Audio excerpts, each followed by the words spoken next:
Well, hello, Erica. Good morning. How are you? I'm doing well. How are you? Not too bad. It's always sunny in Florida, so I can't complain. Yeah, absolutely.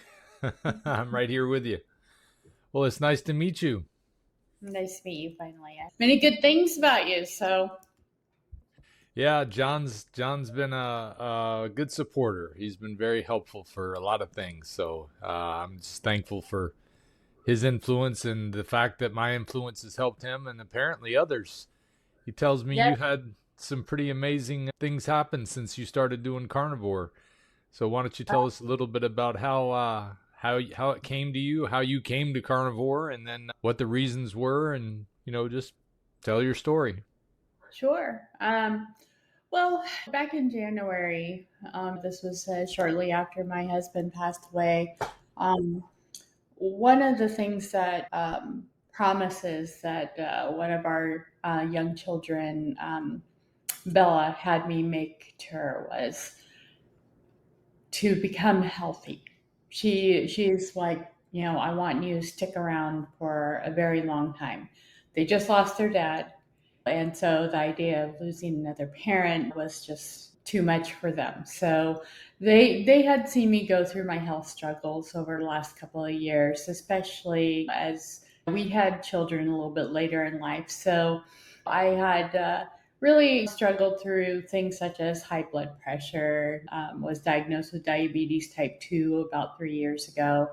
Um, I was also going through menopause, so you had all the fun that went with that, including the weight gain, your cortisol levels going up. And it was just, it got to a point where my health was really impacting me. And I was also just, working day in, day out, and I was feeling poorly. And um, I made this promise to her, and really a promise to myself, because this just was not any way of life anymore, especially with the amount of fatigue, dreading to get up every morning, having no energy. It was a struggle. So, um, my brother-in-law John, as you know, has been through this carnivore journey and was such a big proponent of it. And he had stated how it just really turned his life around. He had so much more energy.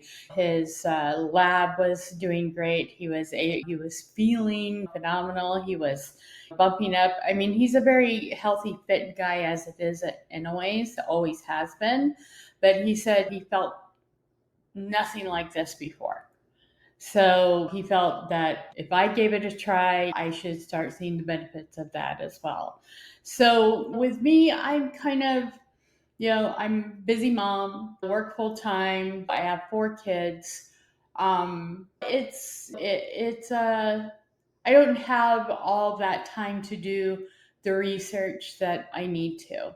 So with me, it was like I trusted John and trusted his word on it, and relied on him to provide me some guidance to at least kickstart me on the carnivore diet. And I will say, I started back in January, about mid January, and I was just really strictly eating hamburger meat with the higher fat content in it, as well as brisket. Eating steak and everything like that, I mean, that kind of hits the budget, especially, where you just really you need something to sustain you from day to day. That's not going to cost you an arm and a leg. So my diet consisted mostly of hamburger and brisket. Getting off the other foods wasn't that difficult. It really wasn't. I wasn't big on sweets. The thing was, I was big on like breads and pasta and rice. But even that within itself, after doing a couple of weeks just strictly eating meat, those cravings for the other things just it subsided, and it really just it wasn't tempting anymore. And I decided, after being a month on carnivore, I decided to experiment something with something. So I had a slice of toast one day, and Um, and after having that piece of toast, within a couple of hours, I started getting stomach upset. The next day, I was feeling bloated. I mean, I had such a reaction to the bread itself that I started getting that same dreaded feeling as I did the couple of years before, where my diet wasn't great, but it was a lot of carbs, it was a lot of processed flour. It was realizing that not necessarily I may not have a gluten intolerance, but I just realized overall bread in itself was just not a good thing for me. Yeah, So especially our bread here is really bad compared to some other places where they still make it naturally, but it's hard to even get natural bread because the wheat isn't even naturally wheat anymore. exactly. And what was really shocking to me is how quickly my body reacted negatively to it. Yeah.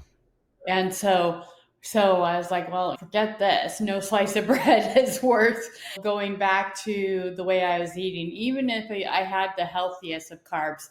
I just really didn't want to risk, feeling that poorly again. And Right. so I just went back and stuck with meat. Now I have been on carnivore, but I'm a big proponent of probiotics, especially probiotic food. And so my diet consisted of not only hamburger and brisket, but also kimchi. So because I'm not very tolerant with dairy either, even though high in protein, cheese, milk, and everything, yogurt was a big upset. And I'm a very big proponent of probiotics. I've been able to fend off COVID. I've been able to avoid having influenza A when my kids got sick. I was very big proponent of probiotics and its ability to fight off these bacteria. I had a gastroenterologist tell me that about over 90% of the communicable diseases out there actually root or stem from your gut flora. And if your gut flora isn't healthy, then you're more susceptible. So my diet, and it's not hard to do. I don't require a lot of variation. I can even cook for my kids whatever they want to eat. But for myself, I don't require a lot of variation. So my diet mostly has consisted of hamburger meat and kimchi 3 times a day, every day, 7 days a week. So starting in January, probably by the end of February, I already lost 20 pounds. Wow. So just being on the diet alone. My hemoglobin A1Cs, because I was diabetic, I had diabetes type 2, wasn't great. It was still at 13.8%, which is very high. It's diabetic territory. So I kept on going. My doctor, with the guidance of my doctor, she encouraged it. She was trying to get me on things like Ozempic and Manjaro, maybe just to help improve my hemoglobin A1C. And I said, no, let's give this a go. I've only been on carnivore for a couple months. Let's see if we can start changing these things around. And so we gave it. She retested me, and at the end of April, and my hemoglobin A1C actually dropped from a 13% to 6.7%, which was then in pre-diabetic territory. So I could see I was starting to reverse it. That's a big And so move in the right direction. it is a very big move in right direction. And she also, I found out I was on like 3 different blood pressure medications too. Um, and have been on 3 different blood pressure medications for the last 3 years. My blood pressures were so good. I keep record of it, take it twice a day. I send it to my e-chart where she tracks it. And my blood pressure has been consistently low and normal within that 3 month period. That as of at the end of April, she even took me off of one of my blood pressure meds. So I could see things were just changing in the right direction. And so she does labs on me about every couple months. So I had done labs around the beginning of July, just last month. And she ordered a hemoglobin A1C again, and this time my results came back normal. It was 5.3%. I That's was no, awesome. I officially am not diabetic anymore. Yeah, So it's yeah, amazing. Yeah, yeah. it just took a few months of changing the way you eat and changed everything. It did, and my menopause.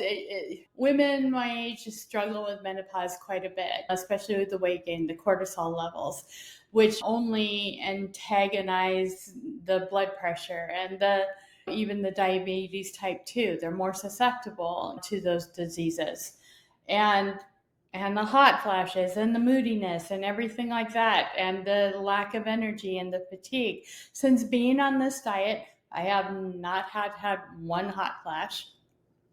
Um, I am energized every day. I take anywhere from a 2 to 4 mile power walk every morning.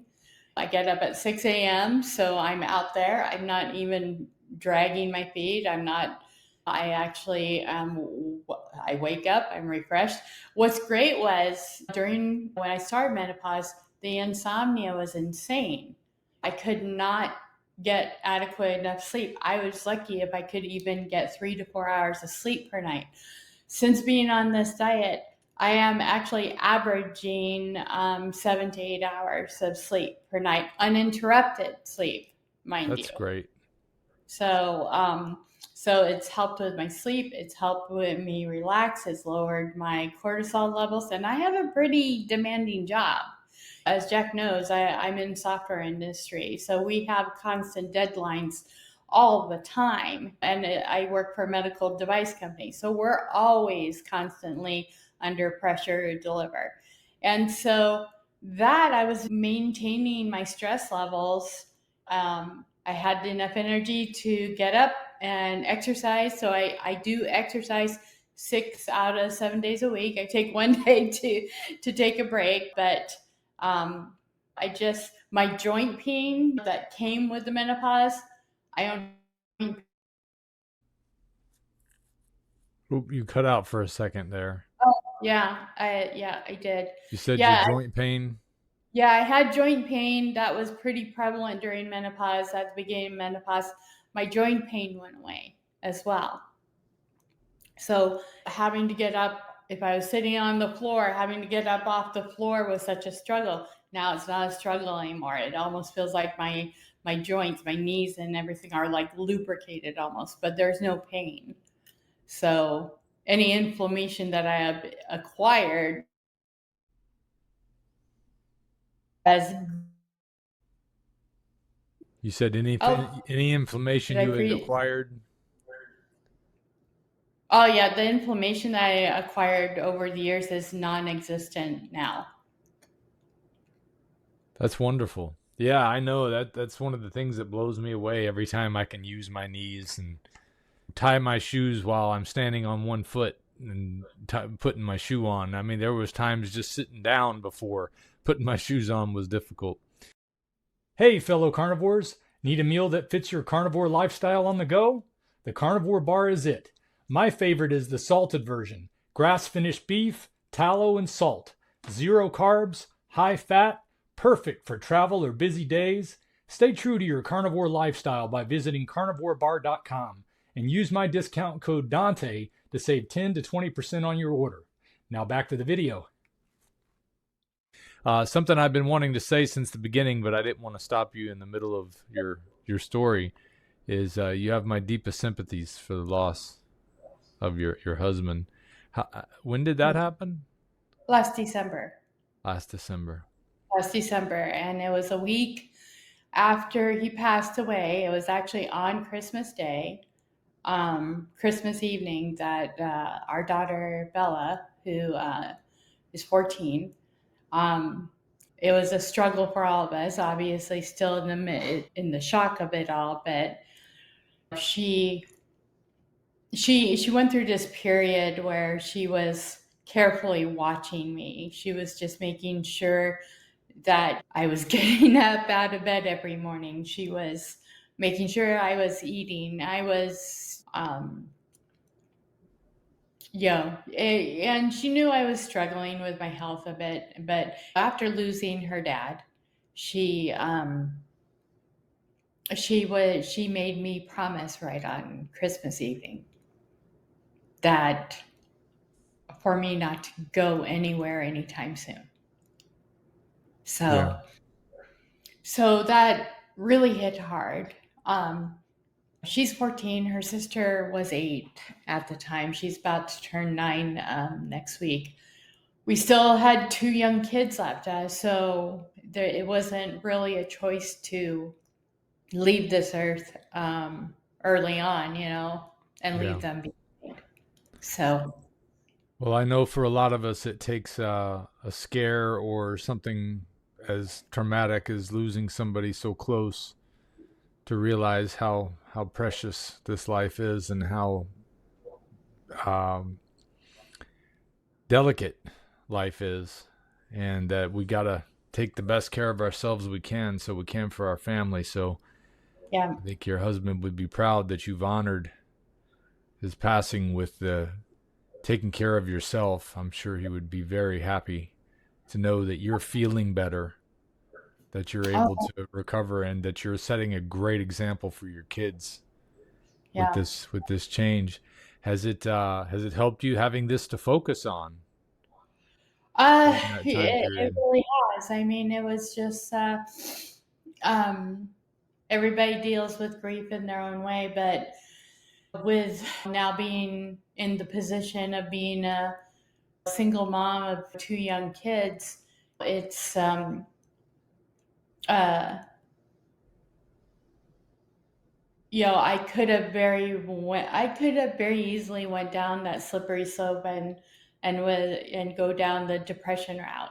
You Yeah, know, um, as grief can do to so many people. But absolutely. I also knew that my kids needed me. I also knew that even my husband would I could hear my husband saying they need you. That you can't you just really just can't let things go. You got too much writing on this. You got our kids writing on this. So giving up was just never an option. Though there was very many times that the grieving was so bad that I felt so low that I wanted to just give up. But it just really wasn't an option. It wasn't an option. Yeah, So yeah. yeah. Well, yeah, like I say, that's a lot of people say, how is it that I get started on something like this? But when you realize that this is the only option at that point, or at least it's the only one presenting itself that's offering any hope, because I know what it's like to be there where you feel like you have no hope, and then Yeah. somebody says, "Hey, there is hope, and there's a change through this way of eating." So, what have you learned about it since then? Have you done your own research and started to learn about some of the things that it's been able to do for other people? Yeah, I actually, when I did have time to do some of my research, I looked into things such as diets for menopausal women. And there was so many articles, even by the Mayo Clinic and Cleveland Clinic, stating that the Mediterranean diet was something that was best ideal for, especially for menopausal women. And what I had learned is like I went down that route. Even the last couple of years, I went down that route. Um, and I didn't feel it made any improvement. I mean, I could physically feel inside. It was just not really making a difference. So it's like, okay, I'm eating what I think is healthy. Yeah, what all the experts say is Yeah, healthy. I'm following it to the T. How come I don't feel any better? right. And actually, with the carnivore diet, I started feeling better after I got past the 1 week mark where you're usually carb depleted. Yeah, After I got over the 1 week mark, though, I could feel a difference, you know? And that's it. And that's what I rely on. It's like, okay, if I can feel a difference, something must be working. It's not like a placebo effect. This something is actually working. And it was just it was just my clothes started fitting better. It was just, but the thing is, I was a lot less stressed. I was happier. I also didn't let, even the little things, the little annoyances in life, nuances, didn't bother me that much. So it was just, I just felt very, very different. And to finally get sleep, actually found uninterrupted sleep, what is like a miracle. I don't think I had slept like that since I was a kid. Yeah, So, that was one of the first things I noticed as well. Was the better sleep was a big one. yes. So, yeah. And the energy level. There was no amount of vitamins and supplements that I was taking that actually gave me energy. I also noticed too, and this is something that you notice as a, and I keep saying I'm a menopausal woman, but it makes a big difference though. The menopause just does make so many changes in women, and not necessarily for the positive either, especially the way it affects your skin. And so my skin was getting thinner, it was getting crepier, it was getting drier, I was starting to look old, you know. And so I had since being on carnivore, with the amount of fat, the amount of protein, but also the amount of collagen, I started seeing my skin start to recover too, from this. The elasticity is phenomenal. My skin snaps back. It's not Yeah, crepey anymore. So it's like almost, if you will, almost like the fountain of youth. Even carnivore has kind of reversed, or at least severely slowed down the aging process. yeah, I can relate to that. I can relate to that. I've had a lot of people mention that to me, and this one thing you're gonna get used to being healthy if you stick with it. It's funny Mhm. that even getting used to being healthy means that okay, this is too normal now. So sometimes I forget how bad it was before. I've got to remember back to those times when I used to not be able to get up off my if my hips got lower than my knees when I would kneel down, that I wouldn't be able to get up if I didn't have something to lift myself up with. And Yes. now I can do that, and to be able to stand on one foot and do the shoes and stuff like that. It's Yeah. like you get used to it, but it'll be something good getting used to. So sounds like you're on the right path. Yeah.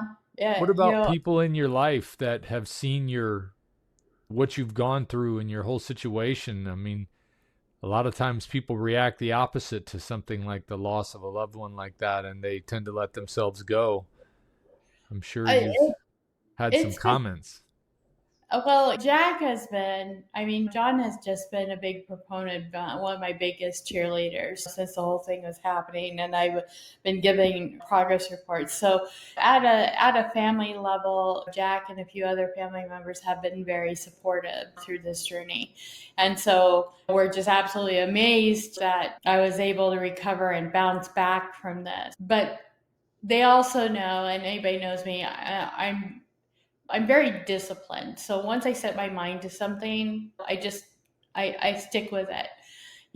But I did have a mix of reactions, from other family members and friends. And it's like, you know, it's okay. You don't have to get back up on the horse and let yourself grieve and everything like that. Like it was okay to give myself time to grieve and be depressed. And it's just like,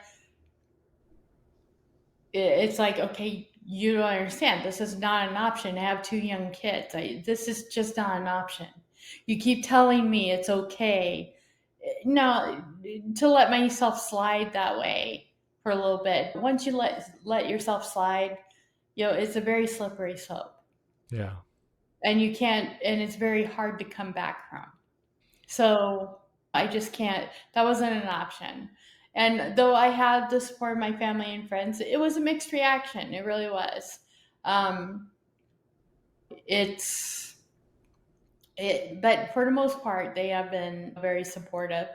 I've had friends, especially friends my age, going through the same thing I did with menopause and everything like that, that are struggling, going through the same struggles. Two of them had started this path a couple of months ago, and they're starting to see improvements. I mean, one of my friends said, I can't believe how great you look. You look younger. You look 10 years younger. And so they, I recommended it to them, but I always tell them, I said, don't treat this like a fad diet. You have to, if you're going to do this, you need to adopt it as a way of life, not just to Yeah, drop a few pounds. that's a So, great point. so because that's what I did. This was a permanent life change for me because I made a promise to my kids.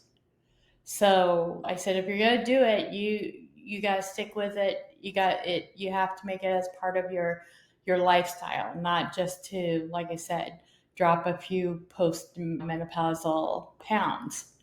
So, um, so a couple of them have been through this journey, and so far they're feeling great. They just can't believe that transformation I made. So just to let you know, from January to the end of May, I lost 46 pounds. So I went from 177. I'm 5'4", by the way. I went from 177 to 131. And I have been maintaining 130, 131 since the end of May, where I'm at a healthy weight. Could I lose more pounds? Sure, but and still be within a normal weight range. Sure, but I'm already within a normal weight range and I feel great. And so I just, I'm maintaining. So, I don't need to drop any more weight, Yeah. Yeah, well, you're feeling good. You got the extra weight off. Imagine one of those large plates at the gym, the big heavy round ones that they put on the for the bench press machine. That's Yeah. how much you were carrying around plus a pound. Yeah. So you wouldn't want to carry one of those around all day with you in your hand. So you definitely Yeah. don't need it extra on your body. It's nice to have it off, I'm sure, because Yeah. I've had the same thing happen. As a matter of fact, I'm probably closer to 100 pounds lighter than I was when I started. I just wasn't as focused on my weight at the time. Yeah. But Yeah.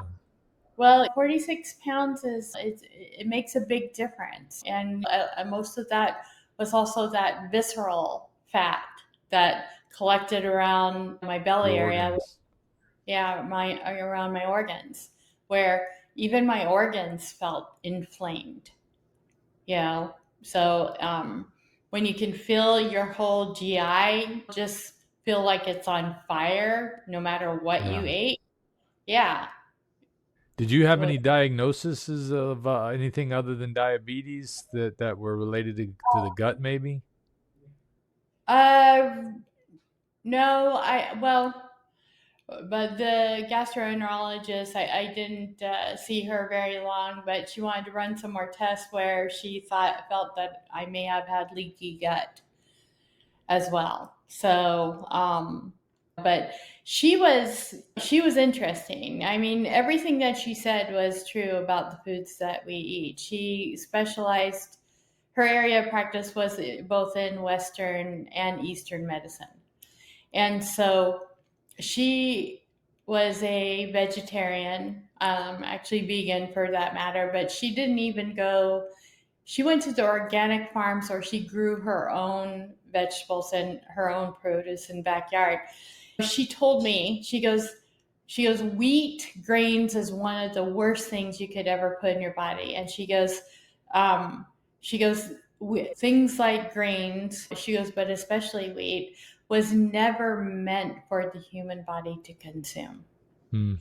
Because when you think about it, the flours and everything like that, that stalk of wheat has to be ground and processed a million times over just so that you can make some sort of food to consume. She goes, if it takes that much processing to eat food that you should be able to eat just straight out from the ground, then it's possibly just not good for you. if you're look at the amount of machinery it takes to break down that stalk of wheat. She goes, can Yeah. you imagine trying to break that down in your stomach? So she goes, our bodies were never ever meant to eat grains and wheat. Yeah, at the very least, not in the form that it comes out in, because all of that processing changes it. And it Yes. actually can make it more potent in the areas where it causes damage. And leaky gut was the thing for me too, but my doctors would never diagnose it. So it's a good thing you had somebody who is an or are they a MD or were they a different type of doctor? No, Wow. they're D. So she was out of San Diego when I had met her, and she said, if you just even she said even if you just stop wheat and grains, she said all that inflammation that you're feeling inside, she goes, actually will go away. Yeah. Well, So it's hard to do that without a plan because wheat and yeah, grains are in everything as yeah, far as the stuff that you buy at the grocery store. So being on carnivore just simplifies it that did. whole process. Now, if Yeah, she was vegan, I'm sure she was probably pushing you in that direction as well. she was. And sounds like you're still working with her, so I guess she's okay with your decision on carnivore, which is interesting. Well, I haven't seen her for quite some time, so Oh, I'm okay. working with my primary care doctor, where she's been very encouraging. So she just won. She was the one that recommended when I started carnivore. She was the one who recommended me doing repeat labs every 2 to 3 months, so that if she's drawing any concerns of me being in carnivore, that we could adjust accordingly. But so far, I've just been on a very positive path with every time I do my labs. Sounds like you've got a doctor there that's actually scientific minded enough to say, hey, I've heard good things about this. Now I get to monitor it and see. Maybe I'll learn something. Yeah, That's rare. It's rare to yeah, find. So, yeah. She was very supportive. She just wanted to stay on top of, um, her priority as a clinician to be able to take care of her patients and make sure that she's providing the right guidance. She wanted to provide support, but she also wanted to make sure that I'm doing it the right way. right, right. Yeah. Well, I've heard things about people using kimchi. I know that I can't think of the doctor's name right now, but there's Dr. Sean O'Mara. He talks a Mhm. lot about fermented vegetables like that, and I assume it's a vegetable. I'm really not an expert on it at all, but Mhm. I do hear things about the gut flora being a big issue too. I just don't know that we figured it all out. But so you Yeah. think the kimchi makes a big difference in your situation? Hey, it's Dante Ferrigno. I just wanted to thank you first of all for watching this video, but I also wanted to tell you about my merch shop. I have a link in the description for a bunch of different items I've put together for you to be able to show your support for the carnivore lifestyle, and every purchase helps me to keep doing what I'm doing here on Ferrigno Freedom. Yeah, I mean, kimchi has a broader spectrum of of probiotic bacteria in that than it does yogurt. Um, there is, I watched a documentary one time, and why in Korea there is such longevity rates in folks over there is that the folks in Korea actually eat kimchi 3 times a day with their meals at a minimum of a quarter cup. And it's with that keeping that gut healthy, keeping that, by eating fermented foods like kimchi is what they swear by has contributed to their longevity. And as I said before, I do, but I even take a probiotic capsules, the concentrated one. But I mean, I managed to avoid getting COVID for 3 years when it first came out. Yeah, 3 years, that's great. Yeah, and I didn't did. manage to avoid COVID. I got it several times, so I Yeah, I got it twice, but I managed to avoid it for the oh, first 3 years. And because I got kids, they bring everything home. Yeah, I So, know. but I found that I was less susceptible to what the kids brought home. Um, the more I had improved my gut flora. So I started the kimchi kick, actually in the midst of COVID. Um, and I just made it as a daily part of my life. I don't like yogurt, don't care for yogurt. My stomach doesn't deal with dairy that well, so kimchi was a good alternative. I love fermented foods, so I even got the book of the art of fermentation. So it gives you guidance and even gives you a broad the spectrum of what type of gut bacteria grows into these fermented foods. And so I make fresh pickles at home. That's a fermented food. Sauerkraut, kimchi. But there's just so many good things though about kimchi because it has your cabbage. It does have a lot of omegas in it. There's a fish sauce that you have to add to it. So it's I don't know. It's spicy too, and I always like a little bit of spice with my food. So, but it just became just a main staple as it would be a yogurt that most people would have first thing in the morning. So, Yeah. but I have it with every meal. So, Well, most yogurt I think is pasteurized. Doesn't that kind of defeat the purpose? That's the thing I've always heard about yogurt is that you were kind of just getting a sugary treat rather than something that really helped you. yeah, and that's what I heard as well. And I've had a couple of people that avoided buying yogurt altogether and actually made Greek yogurt at home because it doesn't go through that pasteurization process. And so it's like I said, not a big fan of dairy anyways, and I get other sources of calcium, through the meat that I eat and then through other fermented foods. So I don't. I always make sure I don't deplete myself of necessary minerals I have, but I just don't do it so much in the way of things like what they recommend as a balanced diet of breads and grains and dairy and so forth. It was actually the breads, grains, dairy that actually made me feel bad. Yeah. So, So your diet is strictly now pretty much burger and affordable meat cuts that you can get occasionally and kimchi. yep, and affordable meat cuts. That also includes oxtail. Oxtail Yeah, it's is a wonderful.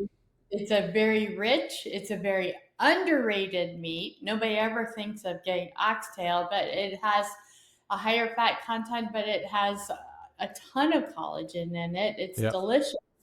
You it know, is. it yeah, it's and it's usually the things I mean butchers, especially here on the East Coast, either throw out or maybe if they'll package it up. It's not sold very often or you can't find it readily available. You usually have to ask for it. Yeah. Yeah. Yeah, the only time I ever get it is when I order a whole cow or a half cow. It depends on which side of the cow I get, I guess.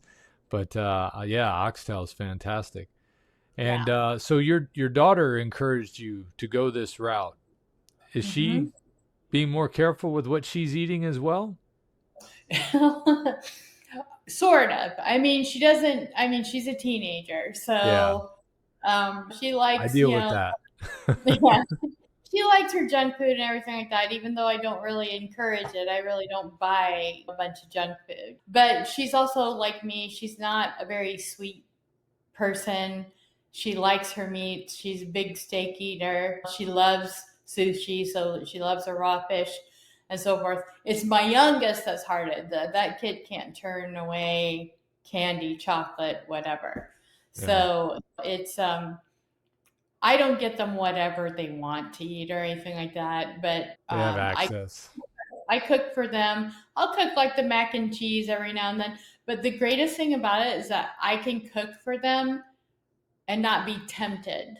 Yeah, I get Like, it. I know what the struggle is. I like it. You feel like if you're going to be judged for not making your kids eat this way all of a sudden. It's like the thing about coming to this lifestyle is that it has to be a personal decision to decide that you're going to do this. Yeah. So yeah, it's like I don't think it's ever good to force children. Like if you forced them to do it, then they would do the opposite every chance they got just to be out of spite, and it would be even more damaging. So, but But and I always offer it. Whatever I make myself, yeah, though, I do always offer it to them as an option. So, and like, yeah, maybe not today, or yeah, it's like, okay, yeah, mom, I could use a big, fat, juicy burger right now or steak, but I don't force it upon them. So, yeah. Well, your example you're setting for them is going to be something that they'll remember about how when mom realized she was getting unhealthy and everything that happened, that she found the way. Hey, mom, how'd you do that again? yeah, my oldest, as a matter of fact, and so I have a 29-year-old. She'll be 30 in a couple of months. She has gone through this struggle here in the last year, and with the weight gain and not feeling great, no energy, and so forth. And her and her husband would like to start trying to have a kid here over next year. And she has gone on keto, but whether her adopting it as a way of life, she's not quite there yet. So she's on keto because she feels like it's worked for her in the past. She's dropped the weight, but the only problem is the moment she's dropped the weight, she's Goes back back to to the other way. old eating habits, and then it works against her. Well, maybe So being able to help her learn some of the things about how these food companies have used chemicals to get us hooked on their stuff, and then that keeps us actually not only savoring it, craving it when we needed comfort, but it actually causes the pain and inflammation that makes us need comfort food. It's like a drug, and it's been manipulated that way. And the yeah, way things are poisoned in such a way that they're raised with so many insecticides and herbicides and fungicides and everything else that they have to use to keep their plants growing and keep the animals away from them.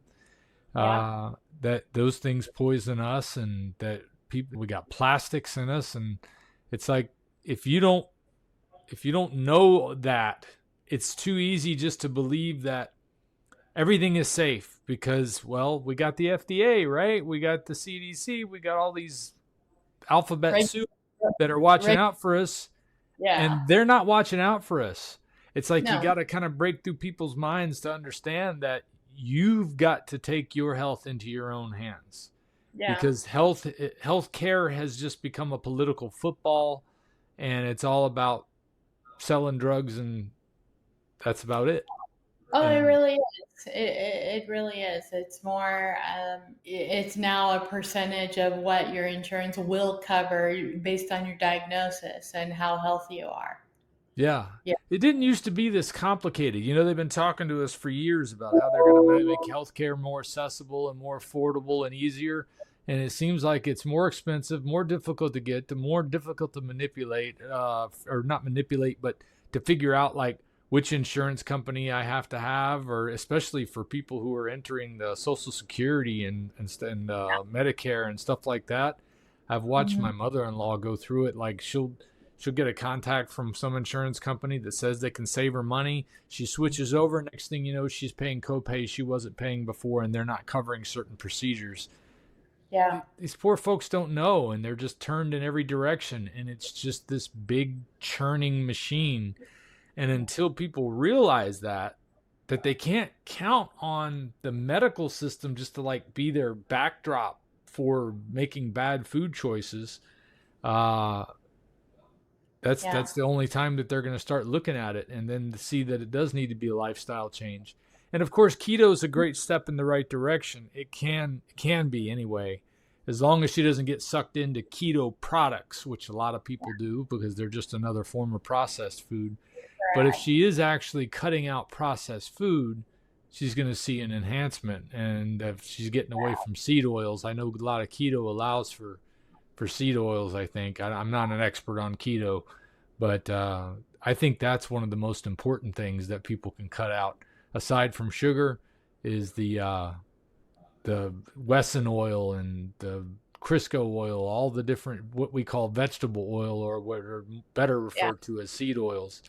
Yeah. So, Well, I also had Informer because actually a friend brought a couple articles to me that even the alternate sweeteners, and this is my daughter, she has a big sweet tooth. She right. used alternate sweeteners like the Splenda, stevia, monk fruit sweeteners. But this she brought me a couple articles where two studies have been done where stevia, and they pointed at stevia, as a matter of fact, while considered a great or the latest in sugar alternatives for folks, especially in keto, actually works against your gut flora. It actually kills the good gut bacteria Mm, in your stomach, where you're left with the bad bacteria that craves the sugar, yep. where you end up that slippery slope. Well, forget the stevia because I'm craving actual sugar. So so even the alternative sweeteners, as promoted as a healthy way, are on the path to a healthy way of living, it can actually work against you as well. Yeah. I know when I first thought about different times that I would start doing a diet, it was one of the things was is how it, how to get something sweet without having to pay for it. And I think you just got to get past that there is no way to do that because those alternative sweeteners, I've heard other things about them that are problems too. But yeah, causing problems with gut flora, causing insulin to produce for no sugar to be dealt with. It just increases the insulin in your body, which makes you more insulin resistant. So Yeah. yeah, Yeah. it's hard to get that frame of mind when you're first starting though if you're sweet addicted, and a lot of people don't realize it is an addiction and it's a strong one. Sugar specifically, they've proven is more addictive than cocaine in rat testing. So Yep. And it's all the bad bacteria in your flora that actually craves and lives off that sugar. mhm. Well, it takes somebody who realizes they've got to do something to make that change. And that's all you can hope for when you got people who come to you and talk about these things is that they're Yeah. going to realize that we've got to live differently because the world has changed around us and the things that are supposed to be protecting us aren't protecting us. So we got to learn ourselves. How else would we have found out that eating all meat or eating a mixture of meat and fermented vegetables would be so healthy if it Yeah. wasn't for the fact that, people are saying, hey, look, something different is working, and it's working for a lot of people. And it's been working for you. And that's why I wanted to have you come on and share your story because it sounds like it's been one of great success. I mean, turning around diabetes, losing 46 pounds, feeling Yep. better about yourself, being able to Mhm. be strong and be an example for your children. I mean, what would you leave with anybody if you wanted to wrap this up for somebody who's hearing about carnivore for the first time? I would say the being on carnivore for your health alone is just a game changer. Just feeling better. If you just want to feel better, and I mean, you don't want to go into your research on the other benefits of carnivore, at the very least, if you are tired of feeling sick, then give this a try. But as every person I recommend this for, as with any diet or any lifestyle change, make sure you find a good supportive doctor that to help guide you through this journey. Um, because I never would push or promote anything for you to do on your own. I mean, it's great if you do your research and everything like that, but having that supportive medical professional support you through this journey is so important. Um, that's what I would recommend. Okay. And what would you say to somebody like how do you get started? What do you just decide you're going to start eating a certain way all of a sudden? Is that how you did it? Yeah, well, how I did it is start simple. I mean, just start simple. Even if it says you make your own hamburger patties, or or you just get a few pounds of ground meat. Just, I mean, start it. Just start very simple, and it's just salt. I will say though, you being on carnivore, it has made me pay closer and closer attention to the fat ratio that's in it, and so yes, I do get meat with higher fat content. Um, it's but I'm more pickier, choosier, but I'm also conscious of the cost too, because this can Hmm. add up over time. So the cheaper cuts of meat, the hamburger, the oxtail, and everything like that, they're really good sources for you. It doesn't have to cost an arm and a leg. Get a brisket, it'll feed the family, yourself and the family, for a good week. I'm very, it's very easy to be practical when you just start off simple. Yeah. Yeah. All right. Well, great. I appreciate you sharing your experience and your insights on this. And I definitely appreciate you for being able to share such a difficult, situation that you've gone through. And again, you have my prayers with your family as you go through this. I know you're going to still be going through it for some time. So, I um, appreciate it. Thank you. I recently lost my mother, so it's not the same, but grief is a tough thing. So I just wanted to let you know that I appreciate you so much for coming on and sharing your story with my audience. And I'm glad that John told me about you so I could get you back in here and let you talk to folks. He's big fan of yours, so I thank you. I this honor just being on your show. So thank you for allowing me to share my journey. All right, folks. Well, thanks again for joining us. We'll see you on the next one.